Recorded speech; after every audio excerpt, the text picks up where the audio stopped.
Oui, la protection flamboyante, là, c'est une protection en fait qui fait des sortes de pics. C'est de l'énergie et ça fait des pics, comme un petit peu des pics de taille variable. Et en fait, quand on l'a posée, celle-là, à peu près sur courant février, on a renforcé, bon c'est un système avec les jardiniers de la Terre et tout, on s'est tous mis en unité, et puis en fait on a fait ce système-là.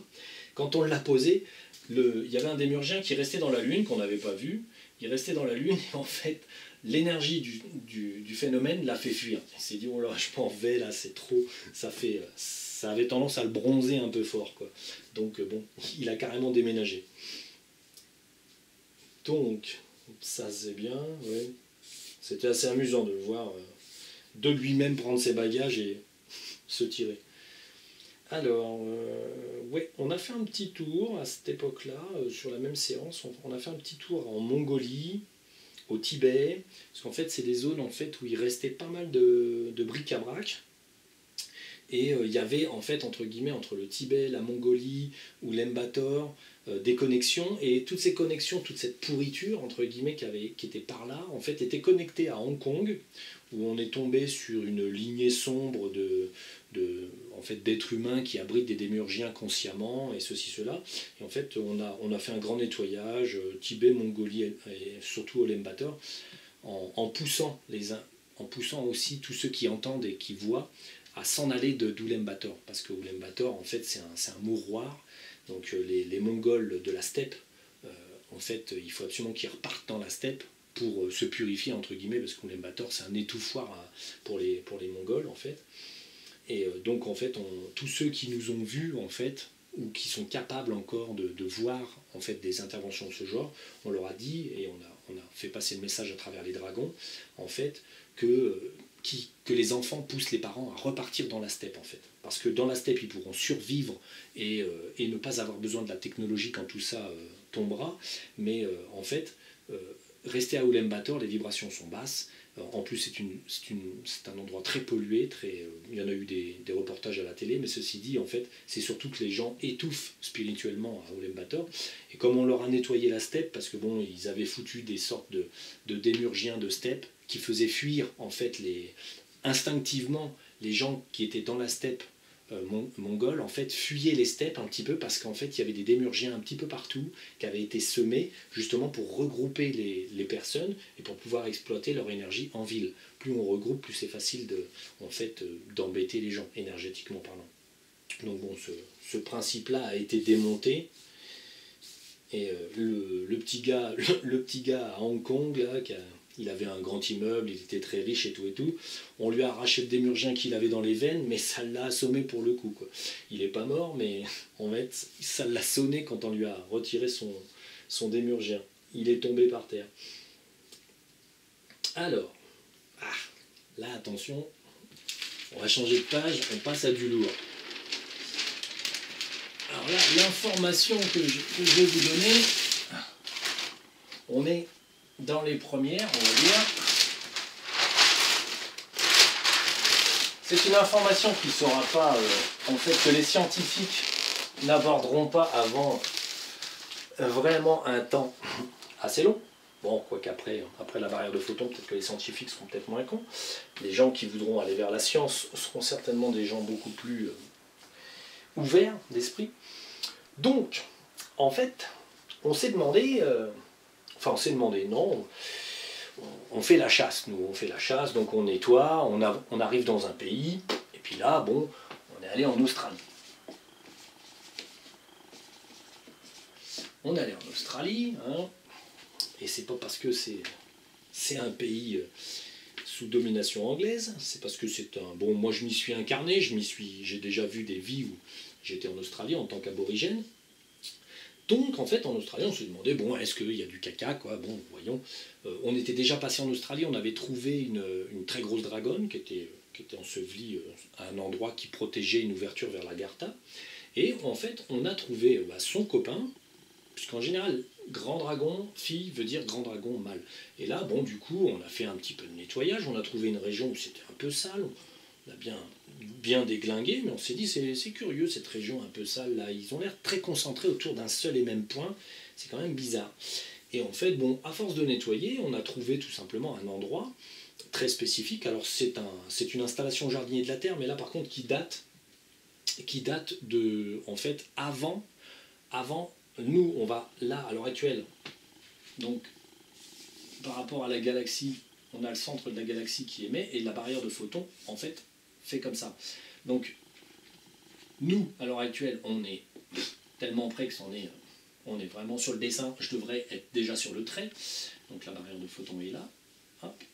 Et ça nous a pris à peu près, par rapport au dernier passage dans la barrière de photons, ici, alors ça c'est en ce moment, ça c'est avant, et ça c'est il y a 750 millions d'années.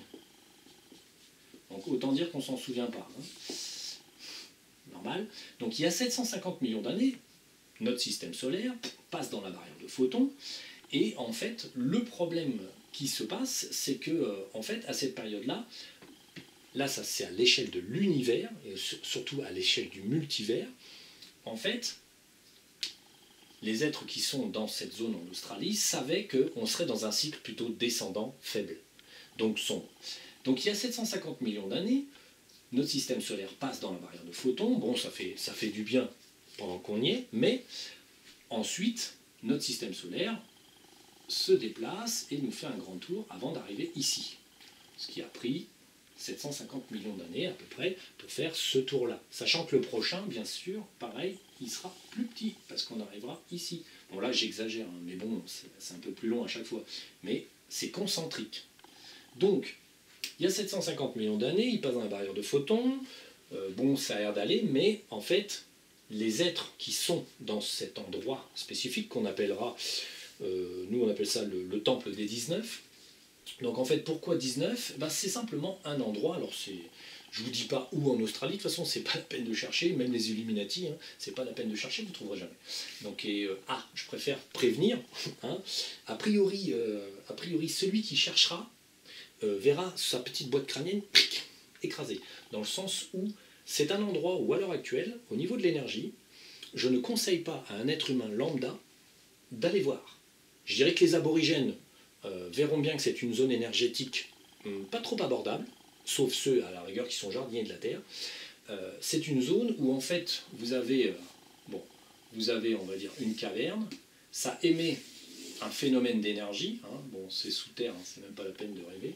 Donc si vous êtes, s'il y a un petit aborigène qui est là, vous voyez, petit aborigène, il va se dire, ouh là là, ça émet des ondes ça, hein, ça émet des ondes. Alors si c'est un costaud, s'il a véritablement une âme de jardinier de la Terre à l'intérieur, il peut passer là. Ça ne va pas lui casser la tête. Mais si par contre, on a affaire à un aborigène, déjà quelqu'un d'évolué, ceci, cela, mais s'il est évolué, il s'arrêtera. C'est-à-dire il s'arrêtera, il saura qu'ici il va mourir. En fait, cette caverne, ce temple des 19, émet tellement d'énergie qu'en fait, un être humain qui ne serait pas un jardinier de la Terre mourrait en passant la limite. Pourquoi ?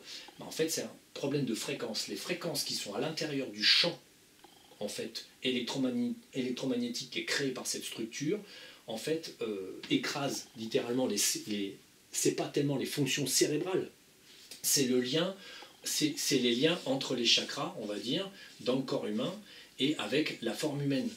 On va dire si, en tant qu'être humain, il faut faire attention à l'énergie qui est, on va dire, distribuée autour de vous. Donc le problème, c'est que tant que vos chakras supportent la fréquence, ça va, et tant que votre corps physique est capable de se connecter à ces chakras, ça va, vous pouvez passer, en fait. Il y a, en fait, l'entité qui est raccordée à son super-être par la corde d'argent, est suffisamment déjà lui-même alimenté fort pour pouvoir passer là.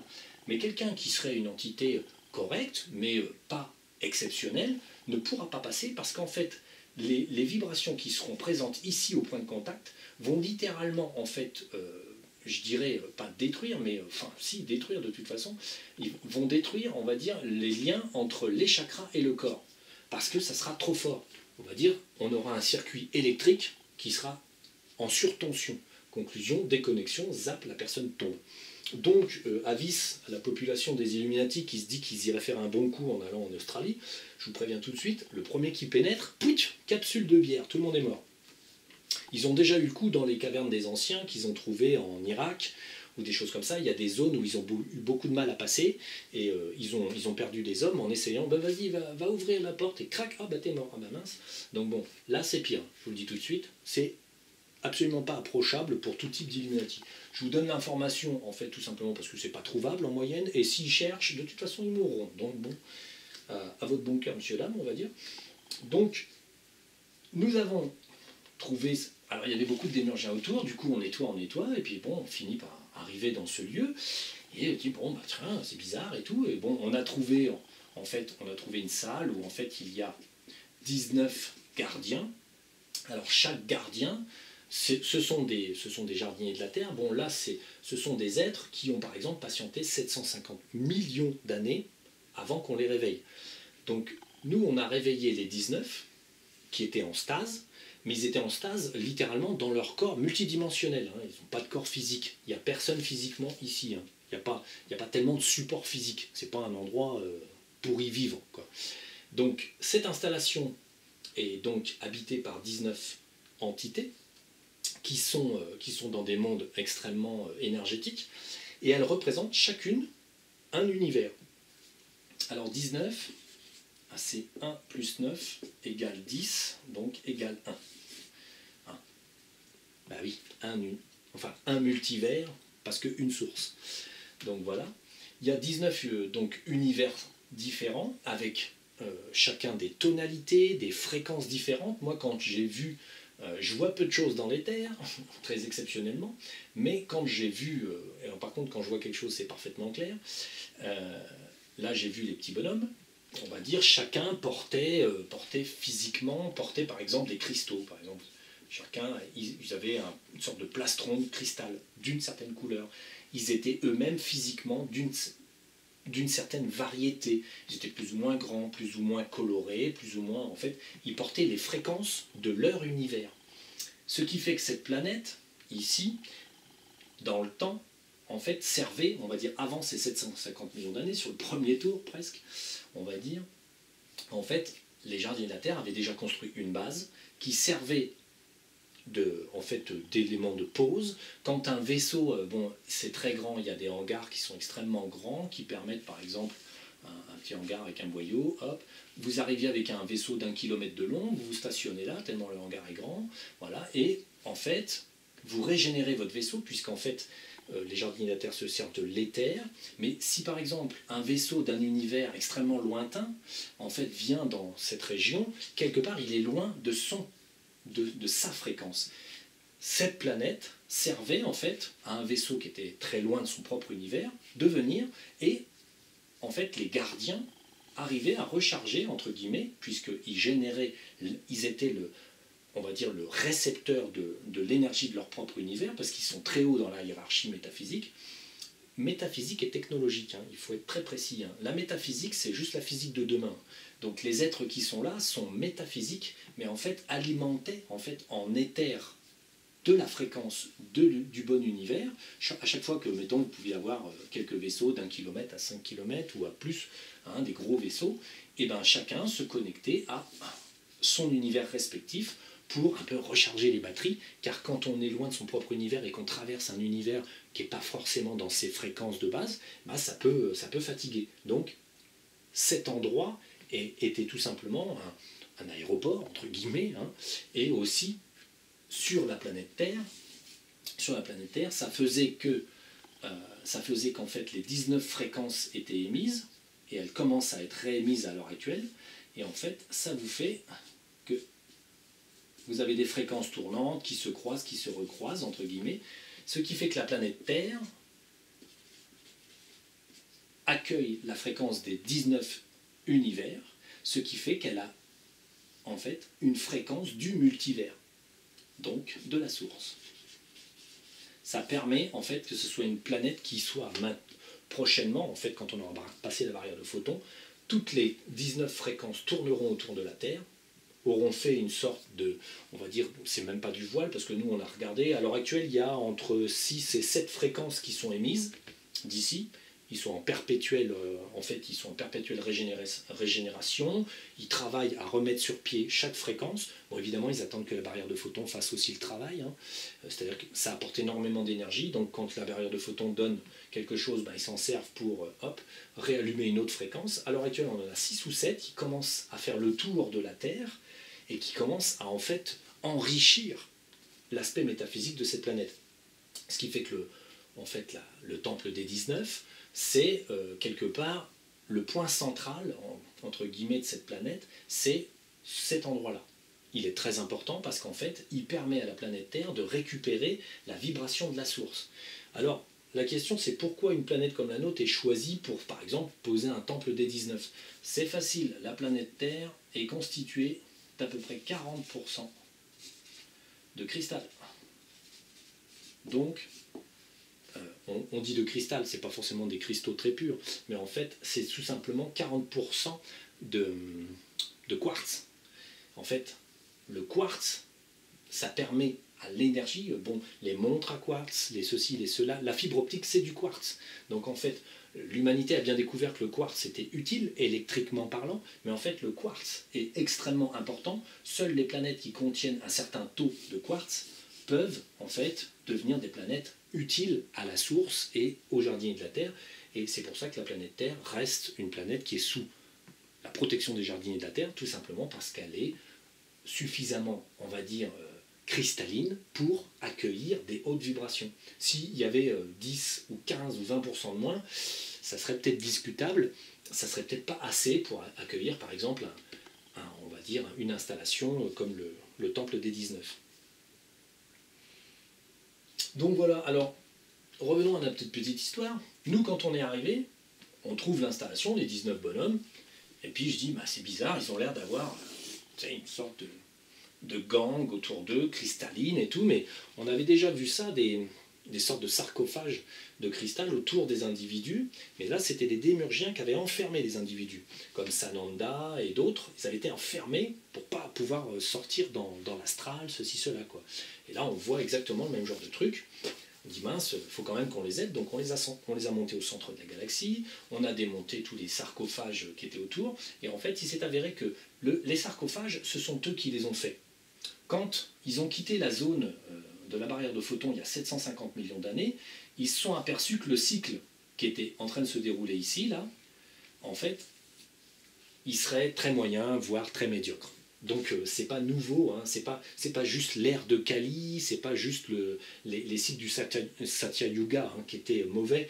On va dire pendant 750 millions d'années, la fréquence était discutable sur Terre et dans notre système solaire. Ce sont des cycles extrêmement longs. Pour les jardiniers de la Terre, en fait, c'est une paille, mais on va dire, pour ne serait-ce qu'un système solaire comme le nôtre, c'est déjà pas mal, quoi. Donc, comme ils avaient vu que le système serait très moyen, quand les démurgiens ont commencé à attaquer tout autour et tout, les gars, ils se sont fait un sarcophage eux-mêmes. Cette fois-ci, là, c'était une protection, et ils savaient que la matière qu'ils avaient mis là était impénétrable.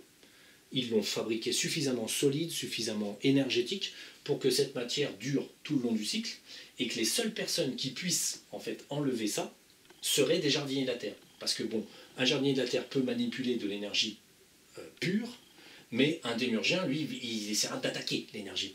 Et ça, leur sarcophage, de toute façon, était à l'abri de ce type d'attaque. C'était pas un problème, on va dire.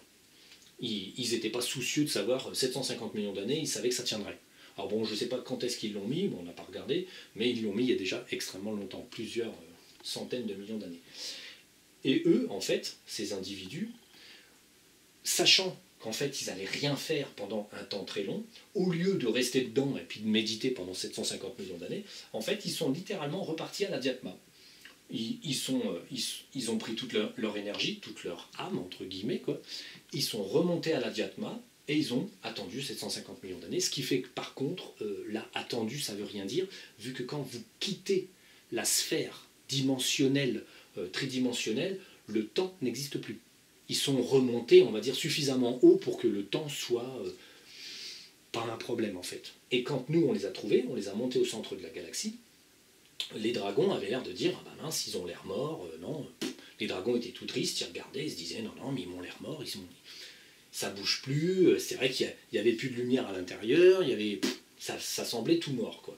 Donc, on les a quand même laissés, et en fait, au bout de très peu de temps, comme ils ont senti qu'on avait enlevé ça, et que on les mettait dans des installations spéciales qui sont au centre de la galaxie, en fait, ils se sont dit, ah, ça y est, c'est l'heure. Et ils sont redescendus, chacun a réinitialisé, on va dire, l'énergie dans son corps, a réinvesti son corps métaphysique, et ensuite, ils sont redescendus et ils ont réactivé le point énergétique. Donc voilà, alors scientifiquement, nous avons 19 univers dans un grand multivers.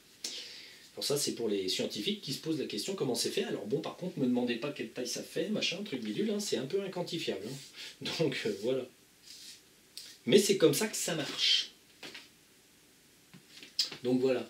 Et chacun des gardiens, comme je le dis, donc représente une fréquence, une tonalité, et certains univers sont plus ou moins lourds ou plus ou moins légers. Nous, on a déjà été voir, certaines personnes que je connais appartiennent à un univers où c'est plutôt la couleur bleue qui domine, avec le cristal bleu, hein, c'est souvent du cristal teinté, on va dire, cristal bleu, Paris-Estiran, par exemple, ce qui représente Paris-Estiran, c'est un monde plus lourd, moins léger, et ce qui domine, c'est la couleur de l'airain, donc un peu couleur or.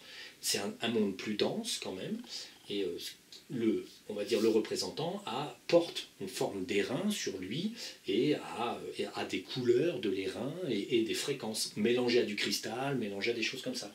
Donc sur Terre, c'est pareil, beaucoup d'êtres humains ne proviennent pas seulement que de la Terre.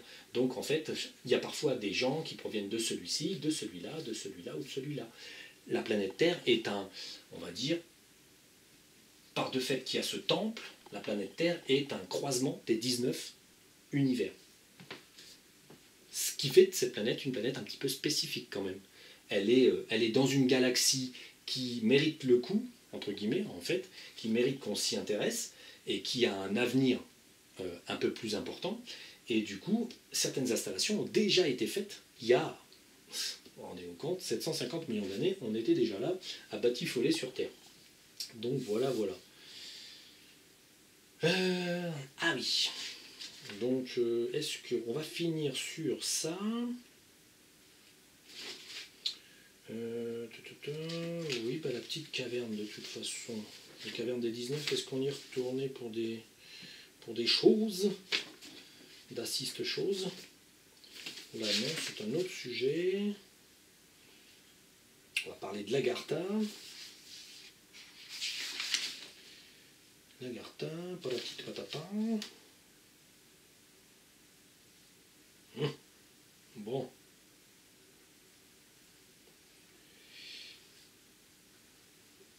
Oui, donc l'évolution dans le temple des 19. Voilà, voilà, voilà. Bon. Voilà, donc bon. Ça, c'est quand même une information qui est extrêmement importante. Alors, je souhaite aux Illuminati d'essayer de tenter quelque chose. Ça fera des Illuminati en moins. Ça ne nous changera pas de beaucoup d'habitude. C'est bizarre, ils tombent plus vite qu'ils ne poussent, ces trucs-là. Donc, bon, voilà. Et là, donc, on va passer à un sujet. Alors là, c'est plus une... Donc, bon, moi, j'habite en Auvergne. Et puis, on s'est demandé, la bête du Gévaudan, hein, qu'est-ce que c'est que ça? Donc, la bête du Gévaudan, on passe à un autre sujet. Alors, c'est moins métaphysique, hein, on va dire. C'est moins métaphysique, mais c'est pas mal, c'est amusant.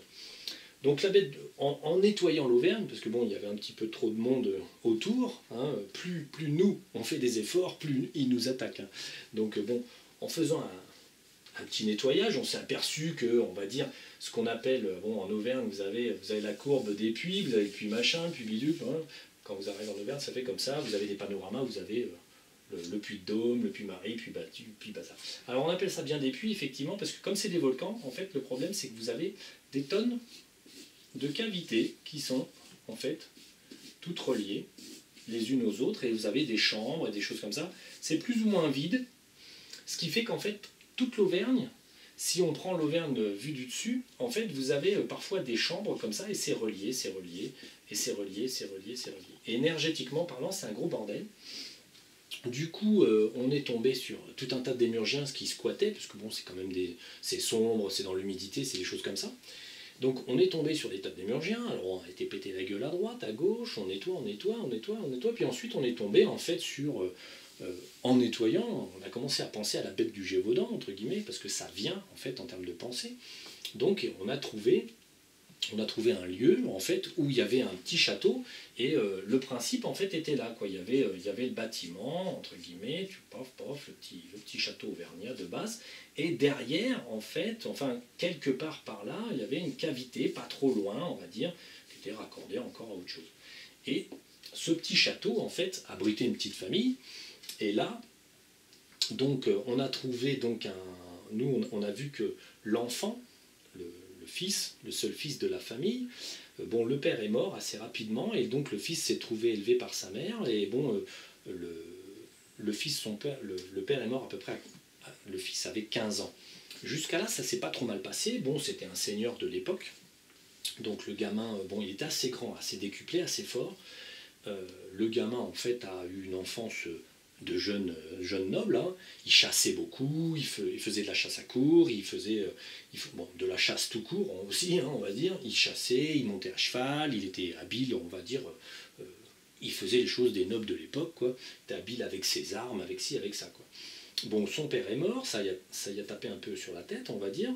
Et surtout, en fait, il y avait en fait une très grosse cavité avec un démurgien très envahissant. Ce qui fait que, bon, quand il y a eu le choc émotionnel du père, en fait, le démurgien a rempli un peu le gamin, quoi, de beaucoup d'implants, et s'est carrément connecté à lui. Et en fait, donc, la personne s'est assombrie énormément, et à l'âge de 20 ans, donc là, à l'âge de 20 ans, lors d'une sortie à cheval, pour une raison X ou Y, il s'est passé un moment où il a eu la possibilité en fait d'approcher, je ne sais pas si c'était une jeune fille ou un jeune homme, bref, il a approché quelqu'un de jeune, il était en train de chasser, et comme il était, mais on va dire, dévoré par son démurgien, il a commis son premier acte, c'est-à-dire il a tué une première personne, une jeune personne, et en fait, ça s'est emballé. C'était juste, il y a eu à un moment donné en fait un concours de circonstances qui a fait que peut-être pendant une partie de chasse ou quoi que ce soit, il s'est retrouvé dans une possibilité de tuer quelqu'un. Et en fait, il l'a fait, poussé par son démurgien, il l'a fait et du coup, il est devenu ce qu'on appelle la bête du Gévaudan, c'est-à-dire que bon, c'était quelqu'un qui était habile, qui connaissait parfaitement le terrain et sa région, ce qui lui permettait en fait de se faufiler et puis ensuite de donner bonne apparence quand on lui posait des questions entre guillemets. Hein, si jamais on va dire quelqu'un se souciait de ah mais vous n'avez pas vu un loup énorme ou quoi que ce soit, lui il pouvait faire l'andouille en disant bah, écoutez je ne sais pas. Hein, donc lui de l'âge de 20 ans à 30 ans, il a tué de plus en plus, il a pris goût, il est devenu de plus en plus dément, on va dire. En fait, il a plongé dans sa folie, dans le sens où en fait, le démurgien n'arrêtait pas de l'encourager et de le pousser à ça. Et le problème, c'est qu'il a passé le pas une fois, et du coup, après, ça l'a débordé, et du coup, il a passé le pas une fois, 10 fois, 100 fois, enfin, je sais pas combien de fois, mais en tout cas, beaucoup. Donc, du fait à un moment donné, il s'est bricolé des armes un petit peu. Il a bricolé en fait, au lieu d'avoir une épée, un petit flingue ou quoi que ce soit, il a bricolé des outils pour pouvoir être plus efficace et faire croire que c'était une bête aussi. Comme il connaissait bien les traces que laisse un ours ou laisse un loup ou quoi que ce soit, bon, ben, il tuait ses victimes d'une certaine manière. Bon, en plus, à l'époque, la police judiciaire n'existait pas, la police scientifique non plus, donc bon, même s'il laissait des traces d'ADN, par exemple, c'était pas grave. Du moment qu'il laissait pas de traces évidentes que c'était un homme, en fait, c'était suffisant. Donc ce pauvre homme, complètement ravagé de la touffe, hein, à la fin, quand même, il avait plus tellement pied dans la réalité. Hein. Donc, alors au début aussi, il faut dire que le jeune homme semblait être quelqu'un de sensible, c'est-à-dire que c'était, avant l'âge de 15 ans, il semblait qu'il avait des capacités de canalisation. Donc le fait qu'il soit un peu justement sensible et donc médium, hein, si dans son petit corps les fréquences ça marchait pas mal, le démurgien en fait quand il est arrivé, il n'a pas eu de mal à pourrir parce que justement c'était quelqu'un de sensible. Ça aurait été quelqu'un qui n'avait aucune facilité en termes d'actes médiumniques ou de choses comme ça, quelqu'un de vraiment pas fait pour la communication, on va dire, extrasensorielle, et bien le démurgien serait passé beaucoup plus faiblement. Mais là, comme il s'agissait d'une personne avec une sensibilité accrue, le démurgien a pu rentrer plus fort, parce qu'il était déjà, on va dire, émetteur-récepteur, ce qui fait que le démurgien n'avait pas de mal à rentrer en termes de communication et les implants et tout ci, tout ça, quoi. Parfois, certaines capacités aussi donnent certaines possibilités de se faire pourrir plus facilement. Donc voilà. Donc notre petit bonhomme, au bout de 10 ans, quand même de méfaits, sa maman, qui n'était pas une personne totalement idiote, a commencé à se dire, il est bien gentil mon fils, mais j'ai compris en fait. Et sa mère a essayé, entre guillemets, de sauver son fils, en essayant de lui dire de ne pas sortir, de lui interdire ceci, de lui interdire cela, mais sa mère a bien compris qu'en fait elle n'en viendrait jamais à bout, et elle commençait à vraiment en fait avoir d'une part honte de le savoir. Elle est restée plusieurs années en sachant qu'il tuait et que c'était lui, et donc à un moment donné, on va dire, on a bien vu aussi, c'était assez amusant, sa mère en fait a pris la décision de le tuer. En fait, elle s'est dit, de toute façon, je ne pourrai jamais l'arrêter. Et en fait, derrière, ce qui est très amusant, en fait, pour qu'elle aille jusqu'au bout, quelque part d'un acte, c'est évidemment, on tue une personne, mais on soulage la planète de sa présence. Et comme on avait d'un côté le démurge qui pourrissait la personne, on va dire, c'est un phénomène d'opposé, quoi. On avait une personne qui était endémurgée, sombre, avec des connexions sombres, et on avait la mère, qui était une personne lucide, donc on peut dire du côté de la lumière, et là on avait un dragon. Le dragon, en fait, lui a donné le courage de le faire. L'idée est là, hein. Sinon elle ne l'aurait pas tué. Elle y pensait, mais elle avait un dragon derrière elle qui lui disait « vas-y, fais-le.